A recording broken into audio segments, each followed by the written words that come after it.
हनुमान चालीसा में बाबा बजरंगबली के बारे में उनकी। हेलो एवरीवन, नमस्ते, हरे कृष्णा। कैसे हैं आप सब लोग? तो आज का मेरा टॉपिक है बाबा बजरंगबली के बारे में। मैंने सोचा कि इस टॉपिक पे बात करना बहुत ज़रूरी है। Let's get roll into the video. तो क्या होता है कि जैसे मान लीजिए हम पूजा करते हैं तो हम एक डिवाइन के प्रति बहुत ज़्यादा समर्पित रहते हैं। होता नहीं है कि हमारा अट्रैक्शन होता है एक भगवान पर। जब कोई मुसीबत आती है, कोई काम होता है तो हमारे मुंह से निकलता है ना, हे भोलेनाथ बाबा कंप्लीट कर दीजिए, हे बजरंगबली बाबा मदद कीजिए, राइट। तो हमारा अपने डिवाइन के साथ बहुत स्ट्रांग कनेक्शन होता है। हम एक गलती क्या करते हैं, हम कॉन्टैक्ट और कनेक्शन में भूल कर जाते हैं। हमको अपने डिवाइन के साथ एक कनेक्शन में आना है।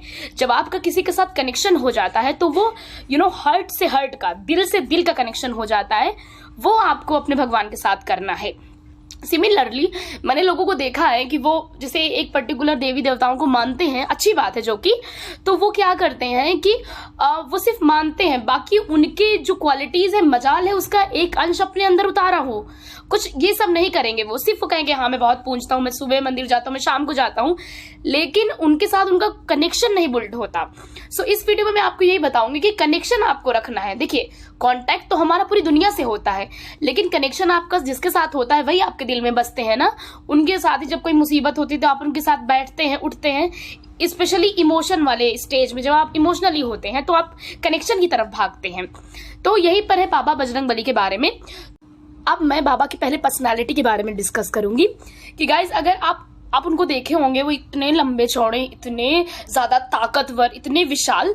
आपने ऐसे लोगों, ऐसी इनकी इमेज देखी होगी जैसे बहुत बड़े बड़े जिम होते हैं, और या फिर होते नहीं है तो वहां पर बाबा की ही फोटो लगी रहती है, क्योंकि ये आपको मोटिवेट करते हैं वर्कआउट करने के लिए, आपको जिम जाने के लिए यही मोटिवेट करते हैं बाबा बजरंगबली। इसीलिए इनकी फोटोज को लगाया जाता है ताकि आपके अंदर भी वो जोश आए, आपके अंदर भी वो चीज आए कि आप भी वर्कआउट करके अपनी बॉडी पर अच्छे से ध्यान दे सके।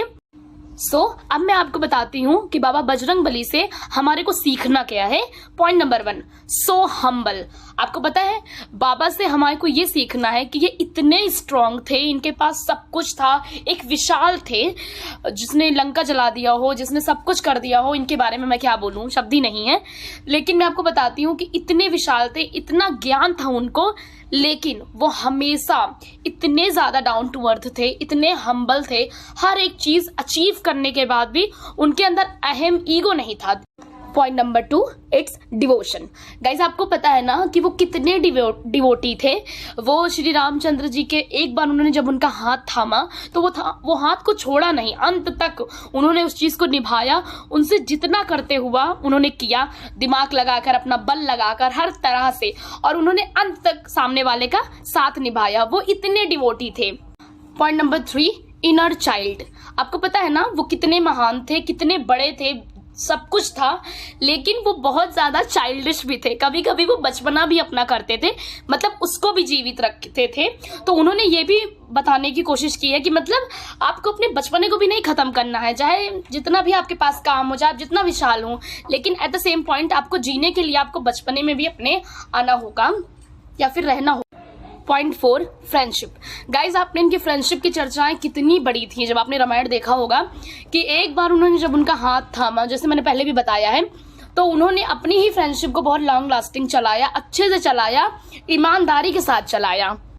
Point number 5, respect. गाइज, इतने बड़े थे, इतने विशाल उनको कहा गया है, लेकिन उन्होंने कितने अच्छे से नारी का सम्मान किया, नारी के साथ उनका कनेक्शन कितने अच्छे से था कि एक बार उनको बिठाकर उनसे सीखना चाहिए कि बाबा के पास क्या था। पॉइंट नंबर 6, जो कि लास्ट पॉइंट है, पॉइंट नंबर 6, हम्बलनेस। गाइस, कितने विनम्र थे ये तो मैंने पहले भी कवर कर लिया है, और मैं आपको बता रही, वो सब कुछ उनके पास था। वो बहुत विशाल, बहुत ताकतवर थे। वो चाहते तो सीधे मुंह तो किसी को देखते भी ना, लेकिन यही तो उनका बड़प्पन था कि देखिए कितने वो हम्बल थे। सो मुझे टॉप 6 यही पॉइंट्स लगे जो मैंने आपसे डिस्कस कर दिया है। अब मैं आपको बताती हूँ हनुमान चालीसा के बारे में थोड़ा बहुत नॉलेज। गाइज आपको पता है ना कि जो हनुमान चालीसा है उसमें इमोशंस को ऐड करा गया है। मतलब जो बाबा हनुमान है उनके साथ कनेक्शन किसी का भी हो, बट उनके साथ इमोशंस का इन्वॉल्वमेंट बहुत ज़रूरी है। आप किसी के साथ भी रहें, जब तक इमोशंस नहीं इन्वॉल्व आप कुछ भी नहीं कर सकते। तो जो हनुमान चालीसा के लिरिक्स लिखे गए थे उसमें इमोशंस डाला गया था। क्या आपको पता है कि जो हनुमान जी हैं उनको सारे देवी देवताओं से एक श्राप मिला था कि जब तक तुमको तुम्हारी क्वालिटीज नहीं बताई जाएंगी, जब तक तुम एक्टिवेट नहीं होगे, मतलब जब तक तुम्हारा पावर नहीं दिखेगा। तो ये हुआ था। तो जब तुलसीदास जी ने इस चीज़ को लिखा था हनुमान चालीसा को, तो उन्होंने अपनी फीलिंग के साथ हनुमान चालीसा को लिखा था। जैसे उन्होंने कहा था कि संकट कटे मिटे सब पीरा, जो सुमीरे हनुमत बलबीरा, जय जय जय हनुमान गोस्वामी, कृपा करो गुरुदेव के नाई। सो हर एक लाइन में उन्होंने बजरंगबली बाबा की सारी क्वालिटीज को गिनाया था जो जो उनके अंदर थी, उनको जागरूक करने के लिए। तो हम सब के अंदर भी डिवाइन है, हम सब के अंदर भी बजरंगबली बाबा हैं। तो इसीलिए कहा जाता है हनुमान चालीसा जब रीड करें, अच्छे से करें, तो वो आपके पावर को जगाता है। एग्री? अब मैं आपको एक लास्ट पॉइंट कवर कर लेती हूँ कि गाइस जो हनुमान बाबा थे उनके पास सब कुछ था, वो इतने विशाल थे कि पूछिए नहीं। लेकिन वो कितने डाउन टू अर्थ थे, ये तो मैं बार बार रिपीट कर रही हूँ।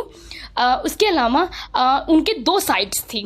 मतलब कि एक जो उनका एक विशाल सा स्वभाव और दूसरा एक स्वीट सा विनम्र सा नेचर, और जिसकी ज़रूरत जहाँ थी उन्होंने उस चीज़ को वहीं दिखाया। मतलब अपनी नॉलेज का, अपनी ताकत का प्रदर्शन हर गली गली में नहीं जाके किया, एक जगह जहाँ उनकी ज़रूरत थी, ठीक है। और बाकी जितने टाइम पे थे वो soft, humble, down to earth थे। तो यही सब मैंने आपको पूरी अच्छे से कवर कर दिया है कि जब भी आप किसी डिवाइन के साथ, किसी भी डिवाइन की पूजा पाठ करें, किसी भी भगवान को अपने दिल में बिठाएं, तो उनकी क्वालिटीज़ को अपने अंदर ज़रूर कैरी करें कि वो कैसे थे, तो मैं उनकी तरह कुछ थोड़ा सा हो जाऊं, उनके इवन पैर की धूली हो जाऊं, इन शॉर्ट, ठीक है। और आपको पता है ना कि जो बजरंगबली बाबा का दिन है वो स्पेशली मंगलवार बोला गया है, और हमारी जो बॉडी है उसमें जो बजरंगबली बाबा जिस चीज़ को रिप्रेजेंट करते हैं वो हमारी बॉडी में ब्लड का काम करता है। तभी तो कहते हैं ना इसका खून गर्म है, खून उबाल आ रहा है। और जब आप वर्कआउट भी करने जाते हैं तो ब्लड का ही काम रहता है ना, ब्लड कितनी तेज़ी से सर्कुलेट होता है तो आपकी पूरी बॉडी एकदम रेड हो जाती है। सो पूरे ब्लड का जो कनेक्शन होता है वो यही हैंडल करते हैं, बाबा को ही रिप्रेजेंट किया गया है। पॉइंट नंबर 2, गाइज आपको पता है ना कि उनको भूमिपुत्र बुलाया गया है। तो भूमिपुत्र क्यों बोला जाता है? क्योंकि जो भूमि होती है, जमीन होती है, वहीं से ही बाबा का कनेक्शन है, उधर से, ठीक है। तो इसीलिए कभी जो जमीन जायदाद का मसला होता है उसको भी लीड यही करते हैं, ठीक है। पॉइंट नंबर 3, भाईचारा। गाइज आपको पता है ना जो हमारी फ्रेंडशिप होती है लड़कों से, मतलब जो हमारे भाई होते हैं, भाई जो भाईचारा को मेंटेन करता है उसको भी लीड बाबा बजरंगबली ही करते हैं। नेक्स्ट बात, जो आपकी जबान है, जो आपकी टंग है, उसको भी लीड यही करते हैं। इसीलिए कहा जाता है कि काली जबान मत यूज करिए, तीखा मत बोलिए, क्योंकि उसको भी लीड बाबा बजरंगबली ही करते हैं। नेक्स्ट पॉइंट है फायर, आग, उसको भी लीड बाबा बजरंगबली ही करते हैं, क्योंकि फायर मतलब क्या समझ रहे हैं ना, आग, red colour, that's why. Next है रेड कलर, बाबा का मोस्ट फेवरेट कलर, लाल कलर। जैसे मैंने बता ही दिया है, जो रेड कलर है वो हमारे ब्लड का ही कलर होता है। नेक्स्ट पॉइंट बताती हूँ, डायरेक्शन जो है हमारी साउथ है, दक्षिण दिशा है। और हाँ, जो पूरे घर में जो एक एरिया है जो बाबा को कंसिस्ट करता है, बजरंगबली बाबा को, मंगल को, वो है हमारा किचन में आग बनता है ना खाना, तो वो जो रिप्रेजेंट करता है वो हमारा बजरंगबली बाबा को ही रिप्रेजेंट करता है। सो गाइज मैंने बहुत अच्छे से सारा पॉइंट कवर कर लिया है, और आपको वीडियो कैसा लगा मुझे बताइएगा। सो वीडियो पसंद आया है तो लाइक कर दीजिए, बेल आइकन हिट करें, चैनल सब्सक्राइब कर दीजिए। और मैं इंस्टाग्राम पर भी हूँ, कोई सवाल है, कुछ पूछना है तो आप मुझसे वहाँ पे DM कर सकते हैं। Thank you everyone.